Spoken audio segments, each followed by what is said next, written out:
Hello विद्यार्थियों, Shrimati Veena, associate professor in chemistry, government college Nohar, BSc part second, chemistry का paper second, unit first, ultra violet spectroscopy. आज का हमारा topic है shifts of absorption peak, यानी अवशोषण शीर्ष का विस्थापन। जब किसी पदार्थ का अल्ट्रावायलेट स्पेक्ट्रम प्राप्त करना होता है तो उस पदार्थ के अणु या परमाणुओं की या अन्य कोई समूह की उपस्थिति तथा दूसरा विलायक की प्रकृति, यानी जिस विलायक के अंदर उसका सॉल्यूशन बनाया जाता है उसकी प्रकृति लैम्डा मैक्सिमम के मान में परिवर्तन का कारण बनती है। यानी किसी समूह की उपस्थिति उस परमाणु उस यौगिक के अंदर होना तथा दूसरा विलायक जिसमें उसका हम सॉल्यूशन बना रहे हैं उसके कारण जो एब्जॉर्प्शन पीक प्राप्त होता है उसके अंदर शिफ्टिंग हो जाती है। वो अलग अलग तरह से शिफ्ट हो सकता है, लॉन्गर वेवलेंथ की ओर, शॉर्टर वेवलेंथ की ओर, हायर इंटेंसिटी की ओर या लोअर इंटेंसिटी की ओर। तो अलग अलग प्रकार के इन विस्थापन को पढ़ने से पहले ये जानना भी आवश्यक है कि अवशोषण शीर्ष क्या है। स्पेक्ट्रोस्कोपी में पदार्थों के स्पेक्ट्रम प्राप्त करने के लिए इक्विपमेंट्स की आवश्यकता होती है जिन्हें स्पेक्ट्रोफोटोमीटर के नाम से जाना जाता है।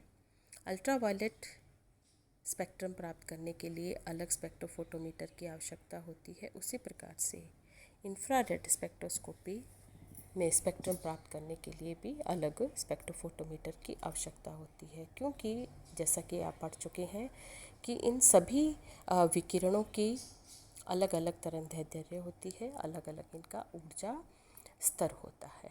अतः इसीलिए अलग अलग स्पेक्ट्रोस्कोपिक स्टडी के लिए अलग अलग उपकरण की आवश्यकता रहती है।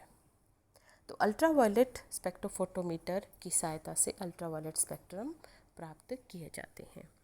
अब लैम्डा मैक्सिमम किस प्रकार से प्राप्त होता है कि किसी यौगिक का यूवी स्पेक्ट्रम प्राप्त करने के लिए उसके 1 मिलीग्राम लेकर उपयुक्त विलायक के 100 ml में घोलकर तनु विलयन बनाया जाता है। स्पेक्ट्रोफोटोमीटर के एक सेल में पदार्थ का तनु विलयन तथा उसके दूसरे सेल में संदर्भ विलायक लेकर अल्ट्रावायलेट विकिरण की बीम को पदार्थ के विलयन तथा संदर्भ विलायक में से गुजारते हैं। ट्रांसमिटेड रेडिएशन यानी पारगमित विकिरण की तीव्रता से पदार्थ द्वारा अवशोषित विकिरण की तीव्रता का ज्ञान होता है। वेवलेंथ का वह मान जहाँ पर अधिकतम अवशोषण होता है लैम्डा मैक्सिमम कहलाता है। तो इस प्रकार से प्रयुक्त तरंगदैर्घ्य एवं अवशोषणांक के मध्य एक ग्राफ खींचा जाता है और जो ग्राफ प्राप्त होता है उसे ही यौगिक का अल्ट्रा वायलेट स्पेक्ट्रम कहते हैं। जैसे कि आप नीचे एक ग्राफ देख रही हैं जिसमें दोनों अलग अलग अक्षों पर, एक अक्ष पर अवशोषणांक और यानी कि अवशोषणांक या अवशोषण की तीव्रता, दूसरे एक्सिस पर तरंगदैर्घ्य, और इससे अलग अलग वैल्यूज़ लेकर एक ग्राफ बनाते हैं और उसकी जो पीक है उसे लैम्डा मैक्सिमम कहते हैं, यानी एब्जॉर्प्शन पीक कहा जाता है। अब जब किसी अणु में किसी परमाणु या समूह के प्रवेश से उसके अल्ट्रावायलेट स्पेक्ट्रम में लैम्डा मैक्सिमम अथवा एप्सिलॉन मैक्सिमम के मान में परिवर्तन हो जाता है, अर्थात उनका एब्जॉर्प्शन पीक विस्थापित हो जाता है। तो ये जो विस्थापन है ये 4 प्रकार का होता है। कौन सा? फर्स्ट है बैथोक्रोमिक शिफ्ट, या इसे रेड शिफ्ट के नाम से भी जाना जाता है और हिंदी में इसे कहते हैं वर्णोत्कर्षी विस्थापन। दूसरा है हिप्सोक्रोमिक शिफ्ट, या ब्लू शिफ्ट के नाम से भी इसे जानते हैं और हिंदी में इसे कहते हैं वर्णोपकर्षी अपकर्षी विस्थापन। तीसरा विस्थापन है हाइपरक्रोमिक शिफ्ट या वर्णातिशायी प्रभाव। चौथा है हाइपोक्रोमिक शिफ्ट या अववर्णी प्रभाव।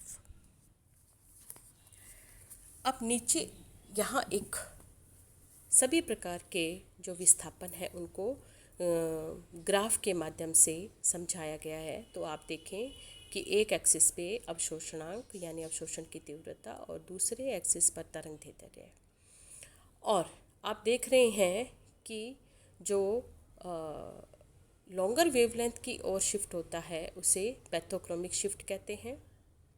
लैम्डा मैक्सिमम का शिफ्ट होना जो लॉन्गर वेवलेंथ की ओर है वो है पैथोक्रोमिक शिफ्ट। जो शॉर्टर वेवलेंथ की ओर शिफ्ट हो रहा है वो है हिप्सोक्रोमिक शिफ्ट। हायर इंटेंसिटी की ओर लैम्डा मैक्सिमम का विस्थापन होना उसे कहते हैं हाइपरक्रोमिक शिफ्ट। और शॉर्टर इंटेंसिटी की ओर लैम्डा मैक्सिमम का शिफ्ट होना वो कहलाता है हाइपोक्रोमिक शिफ्ट। अब इन शिफ्ट को हम एक एक कर अलग अलग देखते हैं, अलग अलग इनकी स्टडी करते हैं। सबसे पहले हम लेते हैं बैथोक्रोमिक शिफ्ट। जब किसी यौगिक में किसी परमाणु या परमाणु समूह में एक इलेक्ट्रॉन दाता समूह, इलेक्ट्रॉन डोनर ग्रुप जैसे OH ग्रुप, CH3 ग्रुप या NH2 आदि उसमें जुड़े होते हैं तो उनके प्रभाव के कारण अवशोषण बैंड लॉन्गर वेवलेंथ की ओर विस्थापित हो जाता है, यानी उच्च तरंग दैर्ध्य की ओर विस्थापित हो जाता है, अर्थात लैम्डा मैक्सिमम का मान बढ़ जाता है। तो अवशोषण बैंडों के इस प्रकार उच्च तरंग दैर्ध्य की ओर विस्थापन बैथोक्रोमिक शिफ्ट कहलाता है और इसे रेड शिफ्ट के नाम से भी जाना जाता है, क्योंकि जो लैम्डा मैक्सिमम के मान में जो वृद्धि होती है वो विजिबल रीजन के रेड लाइट की ओर होती है, इसीलिए इसे रेड शिफ्ट के नाम से जाना जाता है। उदाहरण अगर हम देखें तो बेंजीन का लैम्डा मैक्सिमम का मान 254 नैनोमीटर है, जबकि दूसरी तरफ टोल्यूइन के लैम्डा मैक्सिमम का मान 261 नैनोमीटर प्राप्त होता है, क्योंकि वहाँ पर एक इलेक्ट्रॉन डोनर समूह CH3 समूह जुड़ा है, जिसके प्रभाव से लैम्डा मैक्सिमम के मान में वृद्धि हो जाती है। दूसरी तरफ कभी कभी विलायक में परिवर्तन के कारण भी बैथोक्रोमिक शिफ्ट का प्रदर्शन होता है। यदि एसीटोन का अल्ट्रावायलेट स्पेक्ट्रम एथेनॉल में अगर हम लेते हैं तो 272 नैनोमीटर पे लैम्डा मैक्सिमम प्राप्त होता है, जबकि अगर इसमें हम विलायक एथेनॉल के स्थान पर हेक्सेन लेते हैं तो यह 279 नैनोमीटर पर लैम्डा मैक्सिमम प्राप्त होता है। सेकंड, जिसे कहते हैं हिप्सोक्रोमिक शिफ्ट। जब किसी यौगिक में एक इलेक्ट्रॉन ग्राही समूह, इलेक्ट्रॉन एक्सेप्टर समूह जैसे एसिटिल समूह आदि का प्रवेश कराने पर एब्जॉर्प्शन बैंड शॉर्टर वेवलेंथ की ओर प्रतिस्थापित हो जाता है, अर्थात लैम्डा मैक्सिमम के मान में कमी आ जाती है। तो अवशोषण बैंड के इस प्रकार से शॉर्टर वेवलेंथ की ओर खिसक जाना हिप्सोक्रोमिक शिफ्ट कहलाता है। इसे ब्लू शिफ्ट के नाम से भी जाना जाता है, क्योंकि विजिबल रेडिएशन के यानी विजिबल लाइट में जब कम तरंग दैर्ध्य की ओर लैम्डा मैक्सिमम का मान शिफ्ट होता है तो उस ओर नीला प्रकाश होता है, इसीलिए इसे ब्लू शिफ्ट के नाम से भी जाना जाता है। तो यदि किसी कार्बनिक यौगिक की अनसैचुरेटेड चेन के अंदर एक CH2 समूह को प्रवेश करा दें तो उसमें कॉन्जुगेशन नष्ट हो जाता है और एब्जॉर्प्शन बैंड शॉर्टर वेवलेंथ की ओर विस्थापित हो जाता है। इसी प्रकार से विलायक का भी प्रभाव पड़ता है कि जिसके अंदर उस पदार्थ का जो सॉल्यूशन बनाया जाता है, तो विलायक परिवर्तन से भी हिप्सोक्रोमिक शिफ्ट होता है। जैसे हेक्सेन में एसिटाल्डिहाइड का R बैंड 293 नैनोमीटर पर प्राप्त होता है, जबकि आइसोओक्टेन में यही 290 नैनोमीटर पर एब्जॉर्प्शन बैंड प्राप्त होता है। थर्ड कैटेगरी है वो है हाइपरक्रोमिक शिफ्ट। यदि किसी यौगिक में उपस्थित कोई प्रतिस्थापी समूह अथवा विलायक बैंड की तीव्रता को बढ़ा देते हैं तो यह उस समूह से पड़ने वाला हाइपरक्रोमिक शिफ्ट कहलाता है।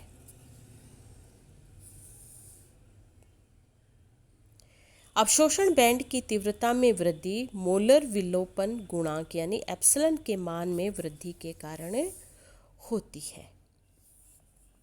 अगर एग्जाम्पल हम देखते हैं बेंजीन और टॉल्यूइन का, तो लैम्डा मैक्सिमम के मान में क्रमशः 204 और 225 मान इनके प्राप्त होते हैं, क्योंकि CH3 समूह के कारण प्रतिस्थापन हाइपरक्रोमिक इफेक्ट उत्पन्न कर देता है।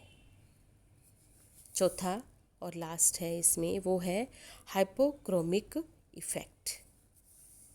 यदि किसी यौगिक में कोई प्रतिस्थापी समूह बैंड की तीव्रता में कमी उत्पन्न कर देता है तो यह प्रभाव हाइपोक्रोमिक इफेक्ट कहलाता है, अधोवर्णक प्रभाव। हाइपरक्रोमिक को कहते हैं अतिवर्णक प्रभाव और हाइपोक्रोमिक कहलाता है अधोवर्णक प्रभाव।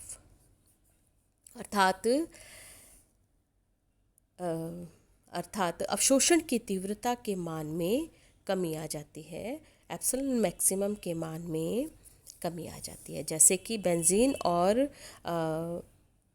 C6H6 और C6H5Cl यानी बेंजीन क्लोराइड के अगर हम देखते हैं तो एप्सिलॉन मैक्सिमम का मान बेंजीन का जहाँ पर 204 है, जबकि C6H5Cl का 190 है, क्योंकि Cl की उपस्थिति अधोवर्णक प्रभाव उत्पन्न करता है, जिसके कारण उसकी तीव्रता के मान में परिवर्तन आ जाता है। कई बार हाइपरक्रोमिक प्रभाव अथवा हाइपोक्रोमिक प्रभाव बैथोक्रोमिक शिफ्ट अथवा हिप्सोक्रोमिक शिफ्ट के साथ साथ होते हैं। अतः किसी समूह के प्रवेश से यौगिक के अल्ट्रावायलेट स्पेक्ट्रम में लैम्डा मैक्सिमम व एप्सिलॉन मैक्सिमम दोनों के मान में कमी हो सकती है, अथवा एक के मान में कमी व दूसरे के मान में वृद्धि हो सकती है। तो इस प्रकार से आज की इस क्लास में हमने पढ़ा कि एब्जॉर्प्शन पीक क्या होता है और पदार्थ के अंदर उपस्थित परमाणु समूहों अथवा विलायक की प्रकृति के कारण लैम्डा मैक्सिमम के मान में किस प्रकार से परिवर्तन होता है।